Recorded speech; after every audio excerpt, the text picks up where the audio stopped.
C'est un peu un roman pour dénoncer le péril du souverainisme absolu, hein, ou délirant, ce que j'appelle délirant. Donc la montée au pouvoir du Front National avec la volonté de créer une France authentique, ce qui ne veut strictement rien dire parce que la France c'est une diversité avant tout.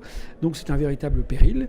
Et c'est la raison pour laquelle j'ai écrit un petit peu ce roman avec une trame romanesque entre deux frères qui se déchirent. Un est profondément légitimiste, obéit au pouvoir, au nouveau pouvoir de Marine Le Pen, et l'autre, il se révolte, il prend le bonnet rouge et il rejoint la révolte bretonne à Marine Le Pen.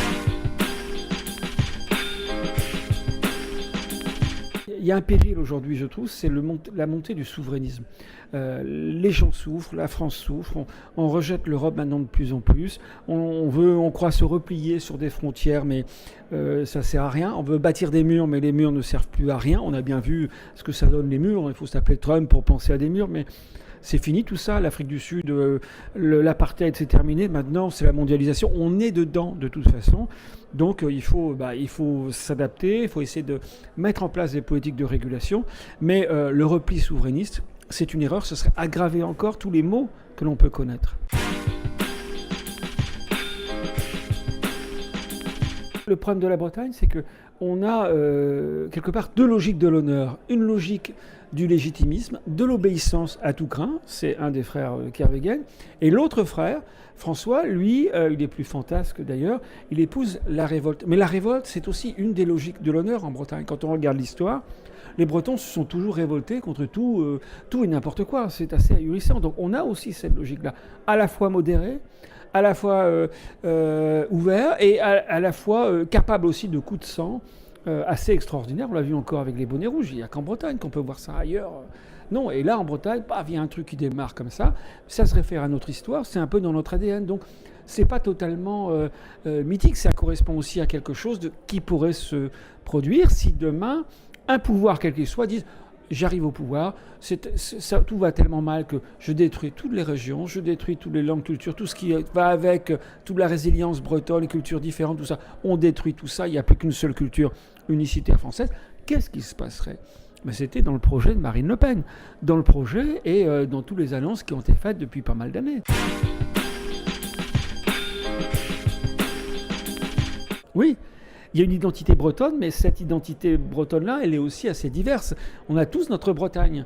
La Bretagne, c'est à la fois une partie de la France, mais c'est quelque chose qui est autre que la France, qui se définit d'ailleurs pas mal contre Paris, parce que historiquement c'est comme ça.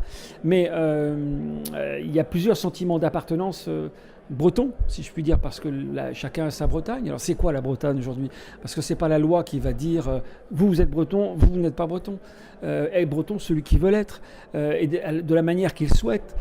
Donc, et malgré tous les freins juridiques, administratifs, etc., on a une culture bretonne quand même particulièrement rayonnante où les gens font des choses. C'est une source de bien-être, mais chacun, là encore, va s'investir dans sa Bretagne comme il le souhaite.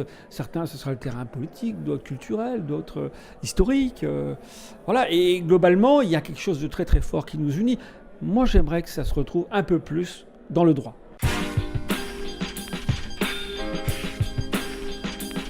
La langue, la culture, la situation économique de cette périphérie-là qui est complètement à l'ouest. On a énormément de choses. Il faut avoir une loi spécifique, la possibilité de faire la loi, d'adapter cette loi, de faire des règlements pour adapter la réglementation à nos besoins économiques. Parlons de l'eau. C'est un problème typiquement breton, c'est à nous de le gérer. Bon, ça vient heureusement d'être décidé il n'y a pas longtemps, une règle est sortie, et puis la Bretagne va gérer le problème de l'eau. Mais ça, c'est positif, parce que c'est nous qui la buvons, notre eau. Si nous la salissons, forcément, c'est à nous de la gérer. On est un peuple colonisé.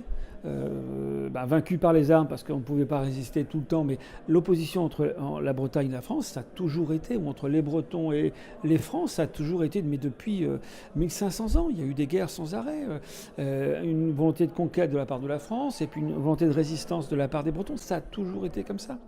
Jusqu'à la perte de l'indépendance, l'ancien régime, etc. Mais il y a toujours eu une volonté des Bretons de résister à ce qui est perçu comme une forme d'oppression.